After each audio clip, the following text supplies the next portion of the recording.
فیض عیسیٰ صاحب نے اس ملک کا بیڑا غرق کیا اور جسٹس منیر سے بڑے جسٹس منیر ثابت ہوئے. میں ریاست علی اعزاز صاحب کو شامل کروں. کل کا جو معاملہ ہے نا سر وہ بڑا حساس ہے. کل فرسٹ ورکنگ ڈے ہے اور یہ سب کچھ اسی ہفتے کے اندر بینچز بن چکے ہوئے ہیں اور باقاعدہ بینچز بن چکے تو کاسٹ لسٹ بھی میرا خیال ہے کچھ دیر میں جاری ہو جائے گی. یعنی اب سیدھا کام ہی شروع کرنا ہے ان تمام ججز نے. ریاست علی اعزاز صاحب یہ جو ججز کا تبادلہ ہوا مجھے بتائیے گا کہ آپ سمجھتے ہیں کہ یہ ایگزیکٹو کی ماں پر ہوا ہے؟ کیونکہ جو ہمارے پاس ایک ضمیمہ آیا ہے نا, ضمیمہ ہی میں کہوں گا, اس کے مطابق پاکستان کے آئین کے آرٹیکل 200 کے مطابق صدر پاکستان اس طرح کے تبادلے چیف جسٹس آف پاکستان کے ساتھ مشاورت سے کر سکتے ہیں. مزید برآں متعلقہ ہائی کورٹس کے دونوں چیف جسٹس بھی مشاورت کی گئی ہے. اس کا مطلب ہے اس فیصلے میں 5 چیف جسٹس چاروں صوبوں کے اور چیف جسٹس سپریم کورٹ یہ شامل ہیں. اب 5 چیف جسٹس کے ساتھ کنسنسس ہونے کے بعد یہ ٹرانسفر اور تبادلے ہوئے ہیں. سر مجھے بتا دیں 5 ججز کی نہیں سنی گئی ایگزیکٹو کے آگے تو آپ کیسے کھڑے ہو گئے ہیں؟ میری نماز جنازہ پڑھائی غیروں نے مرے تھے جن کے لیے وہ رہے وضو کرتے.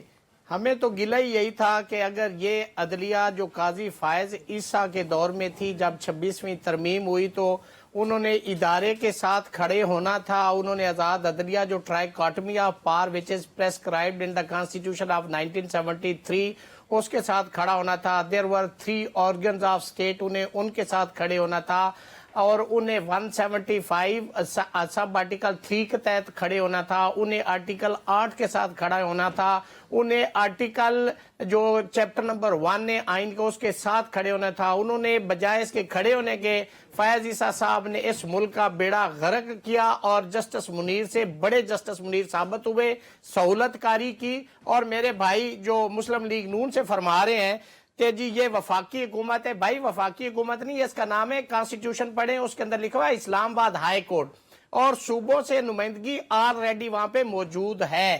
97 میں بھی مسلم لیگ نون نے سجاد علی شاہ والا کیس اگر آپ کو یاد ہو, پھر سپریم کورٹ والا اٹیک بھی آپ کو یاد ہوگا. تو یہ کیوں یہی عدالت کو کیوں مینج کرتے ہیں؟ انہیں چاہیے وہ عدالت جس کو فون کر کے آپ اپنی مرضی کا فیصلہ لے لیں, جس کے کان سے پکڑ کے اپنی مرضی کا فیصلہ لے لیں. ایسے عدالتیں نہیں چلتی, ایسے نظام نہیں چلتے, ایسے ملک نہیں چلتے. اگر ملک کو چلنا ہے تو آئین اور قانون کے تحت چلنا ہے. بھائی کبھی عدلیہ نے کہا ہے کہ پارلیمنٹ کے اندر فلاں جو پارلیمنٹیرین ہے اس کو باہر نکال دو, اس کو آگے کر دو, اس کو سپیکر لگا دو, اس کو ہٹا دو. کبھی انہوں نے کہا ہے یہ 3 آرگنز ہیں, یہ اس کے پیچھے ایک وزڈم ہے کانسٹیٹیوشن. ذوالفقار علی بھٹو نے جب آئین دیا تھا آپ نے 1935 کا آئین انٹرم کانسٹیٹیوشن انڈیا آپٹ کیا, فیل ہو گیا. 56 کا آئین آپ نے تجربہ کیا, فیل ہو گیا. آپ نے 62 کا آئین فالو کیا, فیل ہو گیا. کفر ٹوٹا خدا خدا کر کے آپ نے 73 کا یونینیمس آپ نے کانسٹیٹیوشن بنا لیا. لیکن 26ویں ترمیم پہ بار کونسلز, بار ایسوسیشن چیختی چلاتی رہی, ایک صوبہ اس پہ چیختا چلاتا رہا.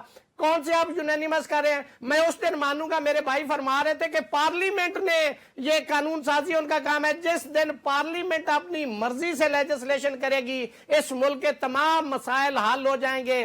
آپ سلمان بھائی سادہ نہ بننا, بتائیں کہ جو 26ویں ترمیم پاس ہوئی سوائے اٹھک بیٹھک کے ممبران نے کیا آؤٹ پٹ دی, کس آئین کے کس آرٹیکل کے اوپر انہوں نے اپنا سپیچ کر کے کہا کہ یہ آرٹیکل اس کو موڈیفائی کر دے, اس کے اندر ایڈ کر دے, اس کے اندر اومیشن کر دے.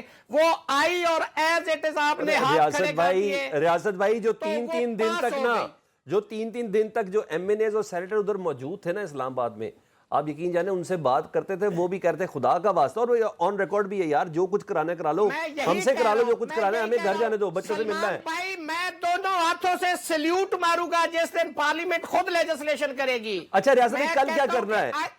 ریاست بھائی مجھے ذرا کل کا 1 سیکنڈ میرا سوال سن لیں. کل آپ نے ہڑتال کا اعلان کیا ہے, بائیکاٹ کا اعلان کیا ہے, کل آپ نے کنونشن بھی بلا لیا ہے G11 میں. مجھے یہ بتائیں 10 مارچ کو لاہور کے وکلا بھی مارچ کا اعلان کرنا چاہ رہے ہیں. 26ویں آئینی ترمیم سے بھی پہلے سن رہے تھے کہ آپ لوگ باہر نکلیں گے. سر کل کیا زیادہ کریں گے؟ 2-4 انقلابی تقریریں کریں گے آپ لوگ. انقلابی تقریروں سے تھوڑی بننا سر کچھ.